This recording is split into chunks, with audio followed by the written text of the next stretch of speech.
Président Afi, on a vu quand même des images qui circulent. Est-ce que, Ouais. est-ce que vous êtes en lieu sûr? Est-ce que vous aviez été interpellé? Qu'est-ce qui s'est passé? Non, je suis chez moi à la résidence. En définitive, le blocus qui a été mis en place pour des raisons que j'ignore pendant près de 2 heures a été levé.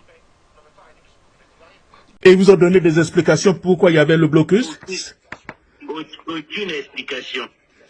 Tout ce qu'ils nous ont dit, c'est que personne n'avait le droit de sortir de la résidence ni d'entrer. Et donc, les visiteurs, les personnalités qui étaient venues me voir n'avaient plus le droit de regagner leur domicile. Et les enfants qui sont venus nous saluer n'avaient plus le droit de retourner chez eux. Et donc, le pays, personne n'avait le droit d'entrer. Donc, c'est sous ce régime-là de blocus que nous avons vécu pendant près de 4 heures. Est-ce qu'aujourd'hui vous vous sentez en sécurité, Président? Oh, mais nous ne sommes pas en sécurité, mais bon, nous prenons acte. Nous sommes dans notre pays. C'est un pays d'insécurité, mais c'est notre pays, donc on confie notre sécurité, et je disais à nous-mêmes, je ne pourrais pas dire adieu, mais c'est tout comme. Vous maintenez la marche permanente à partir donc de demain, vous maintenez cela? Ça, c'est avec le Front commun que ces questions-là se discutent. Et, mais est-ce que vous... Si le Front commun a lancé un mot d'ordre, disons, comme nous l'avons toujours dit, nous sommes solidaires de tous les combats qui sont menés pour la liberté, pour la démocratie dans notre pays. Mais pour le moment, vous n'êtes pas libre, vous n'êtes pas en liberté, c'est bien ça? Comme je dis, vous êtes chez vous, vous ne pouvez pas sortir, c'est bien ça? Le blocus est levé, donc je considère que j'ai le droit de partir, en attendant de savoir qu'est-ce qui se mijote par la suite, parce que je suppose qu'il y aura une suite, qu'ils ont peut-être fait un repli tactique et qu'ils reviendront d'ici demain matin. Bon, je sais pas.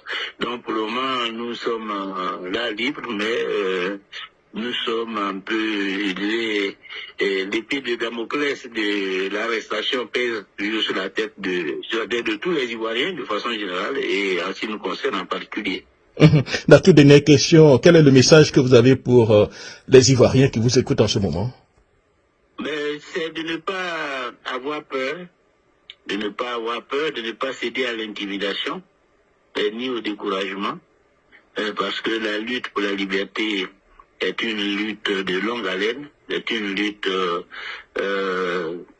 pleine de menaces, mais c'est une lutte incontournable parce qu'il s'agit de la liberté de notre pays, de la souveraineté, de la démocratie, et qui sont les fondements du progrès économique et social.